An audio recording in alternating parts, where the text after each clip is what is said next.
Magandang araw mga kaibigan. Pag-usapan natin itong napabalita na ang US government inapprove nila ang posible na pagbebenta nila ng F-16 fighter jet sa Pilipinas. At ang Pilipinas naman parang willing na bibili at medyo madami-dami 20 fighter jets na F-16. Wow, that's good news. Kailan tanong, nasaan ang pera? Okay, so dito sa balita ng Rappler, US State Department okays, approve, possible sale of F-16 to the Philippines. Okay, so yan ang balita. The US State Department announced on Wednesday, April 2, ngayon, April 2, that it had approved the possible sale of F-16 aircraft to the Philippines. In total, the 20 aircraft will cost an estimated of $5.58 billion. So, times 58 mo ito, abot ng mga 300 billion pesos. Tama ba? 300 billion. Okay. Sabi ng US, the proposal will support the foreign policy and national security of the United States by helping to improve the security of a strategic partner that continues to be an important force for political stability, peace, and economic progress in Southeast Asia. The possible purchase as approved includes, yung klase ng 16 F-16C Black aircraft. Kasi may ibang model itong F-16 So, C Black aircraft, 4 F-16D Black aircraft, 20 installed engines, and 4 spares, radars, missile launches, and missiles, and anti-aircraft guns, among others. The proposed sale of this equipment and support will not alter the basic military balance in the region. Yan ang statement ng US. Ito naman sa Pilipinas. Philippine US Assistant Secretary Arsenio Andolong of the Philippine Department of National Defense said they have not received any official notice of such decision. Wala pa. Balita lang ito. Wala pang official. Okay, ang tanong, saan manggaling yung pera?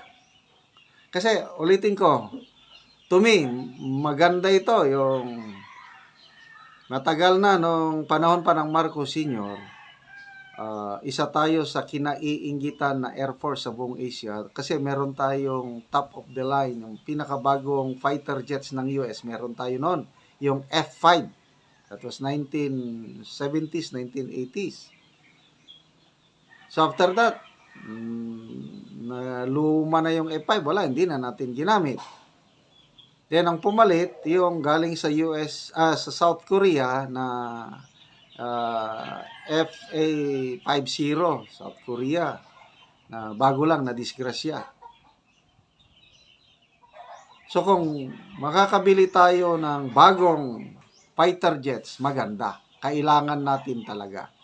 Ang tanong, nasaan ang pera? Okay. Philippine Ambassador to the United States, Jose Manuel Romualdez, told Rappler that the funding for the potential $5.58 billion purchase could be funded through possible combination of the Philippine annual budget for the modernization of the armed forces of the Philippines and a loan between Manila and Washington.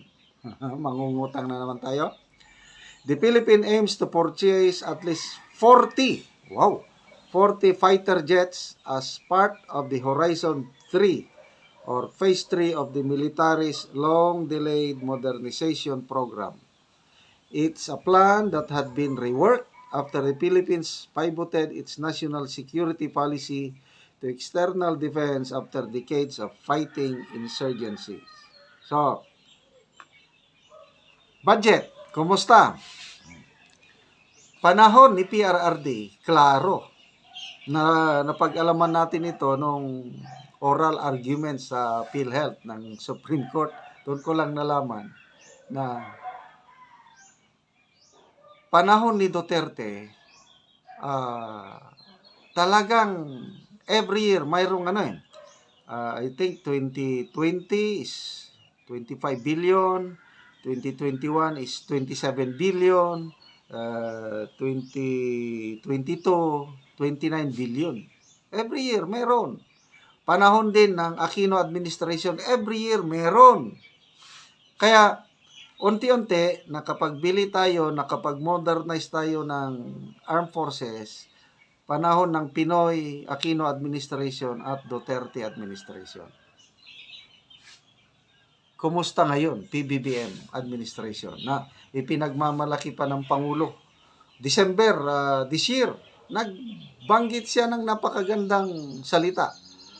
We will build a world-class armed forces that is a source of national pride and national security. Langgang salita lang pala. Kasi 2023, panahon niya na, zero ang budget ng AFP modernization. 2024, zero budget pa rin ang AFP modernization. 2025, meron na sanang 50 billion na inapprove ng Senado. Pagdating sa BICAM, tinanggal, inalis.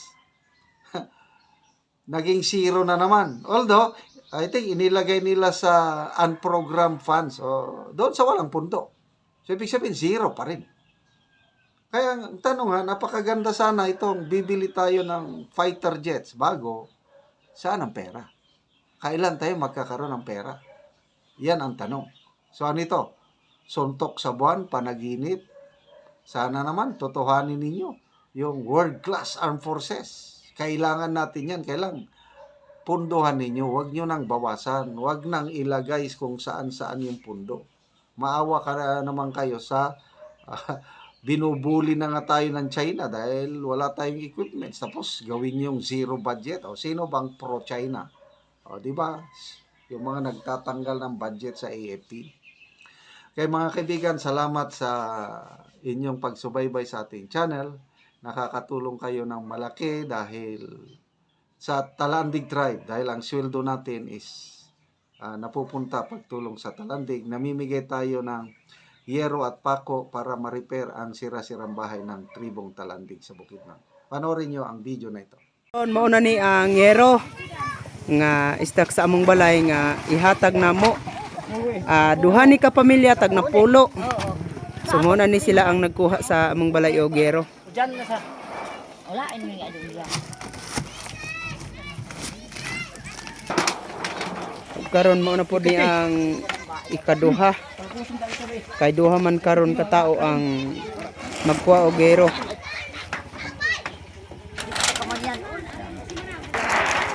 Para kung pagpakuya do biraga. Kaya lang makatasong masulong. Lansan. Sumaw na ay pagkakayan. Jay pa mo niya. Ay,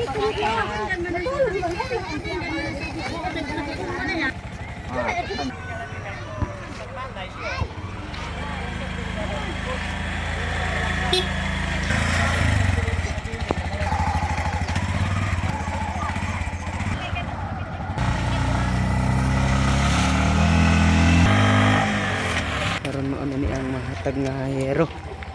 So abot na gid sa ilang balay.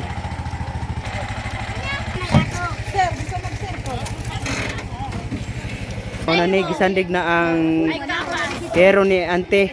Ug karon mauna ni ang balay ni ante nga kadtong natagaan na mo og yero. Ngit-ngit na apan makita gyapon ang mga bulsot sa ilang balay. Nga mura na gyud og mga bituon. Og makita na gyud nga mga kuan na gyud mao ni ang natagaan na mo og yero. So mapamutan na ako si auntie og si tatay. Auntie, unsa ang imong maistorya? Tatay, abay mo tatay. Unsa ang inyong maistorya bahin sa gihatag sa inyo nga plain sin, pako lansang. Salamat sa Ginoo. Salamat sa Ginoo. Padayon ng Nga naghatag sa Oo. kayo nga panalamat na. dako kaayo. Salamat. Oo, dako kayong salamat sa naghatag og gero nga nag-sponsor ani. Nga natabangan mo nga ang inyong balay tulo na gyud. Dako gyud nga panalamat namo. Oo. Tabangan kami. Oo, natabangan mo labi na nga di gyud mo maka palit og gero kung wala mo natabangan kay wala man gyud may pagpaningkamot kay mga tigulang na mo. Wala na. Oo, so salamat sad. Salamat. Oo, sige salamat ante, tatay, salamat.